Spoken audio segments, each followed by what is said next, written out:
Assalamualaikum warahmatullahi wabarakatuh dan salam sejahtera. Nama saya Zulhan Nizam bin Mak Yusof, nombor metrik 8710090253131001. Saya merupakan pelajar program Ijazah Sarjana Muda Pengurusan Keselamatan dan Kesihatan Pekerja dengan kepercayaan dari Pusat Pembelajaran Alustar. Pada hari ini, saya akan membentangkan refleks berkaitan kemalangan industri yang melibatkan letupan saluran paip gas di Putra Heights, Subang Jaya, Selangor. Pembentangan ini merupakan kesinambungan daripada tugasan satu yang telah saya laksanakan menggunakan kaedah rajah tulang ikan atau fishbone diagram bagi mengenal pasti punca-punca yang menyumbang kepada kejadian tersebut. Berdasarkan analisa yang telah dijalankan, punca segera kemalangan ini ialah kebocoran gas asli bertekanan tinggi daripada saluran paip yang kemudiannya terdedah kepada sumber pencucuhan sehingga menyebabkan letupan dan kebakaran. Punca asas pula ialah kegagalan struktur saluran paip akibat tekanan berulang yang berlaku dalam tempoh yang panjang. Manakala punca akar yang dikenal pasti ialah keadaan tanah yang lemah, lembut dan tidak stabil sehingga menyebabkan pergerakan tanah berulang yang memberi tekanan kepada saluran paip dan akhirnya menjejaskan integriti strukturnya. Daripada analisa yang telah dijalankan, saya mendapati bahawa kemalangan ini sebenarnya boleh dicegah sekiranya langkah-langkah kawalan yang sesuai dilaksanakan lebih awal. Pada pandangan saya, pengajaran paling penting daripada kejadian ini ialah keselamatan infrastruktur kritikal tidak boleh bergantung kepada kaedah fizikal aset semata-mata, tetapi perlu mengambil kira faktor persekitaran yang boleh memberi kesan dalam jangka masa yang panjang. Langkah pertama saya cadangkan ialah penambahbaikan aspek reka bentuk kejuruteraan.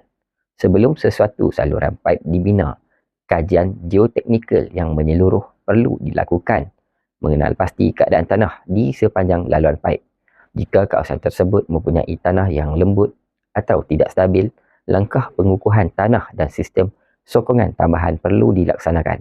Pada pendapat saya, tindakan ini sangat penting kerana ia dapat mengurangkan tekanan terhadap saluran paip dan mengelakkan berlakunya pergerakan yang boleh menyebabkan kerosakan struktur. Selain itu, penggunaan teknologi pemantauan moden juga perlu dipertingkatkan. Berdasarkan kajian, saya berpendapat bahawa organisasi perlu menggunakan sistem pemantauan masa nyata seperti sensor tekanan, sensor pergerakan tanah dan sistem pengesanan kebocoran gas. Teknologi ini membolehkan sebarang perubahan yang luar biasa dikesan lebih awal sebelum berkembang menjadi kegagalan yang lebih serius. Sekiranya tanda-tanda awal dapat dikenal pasti, tindakan pembaikan boleh dilaksanakan dengan segera dan risiko kemalangan dapat dikurangkan.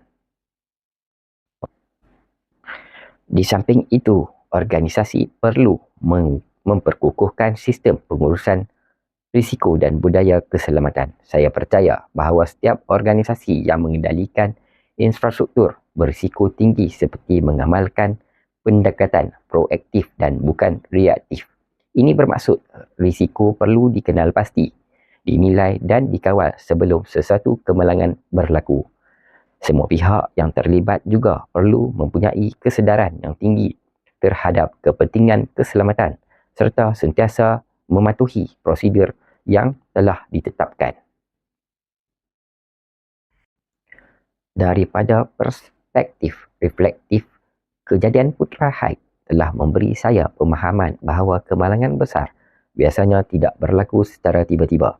Sebaliknya, ia berlaku akibat gabungan beberapa kelemahan yang tidak ditangani pada peringkat awal.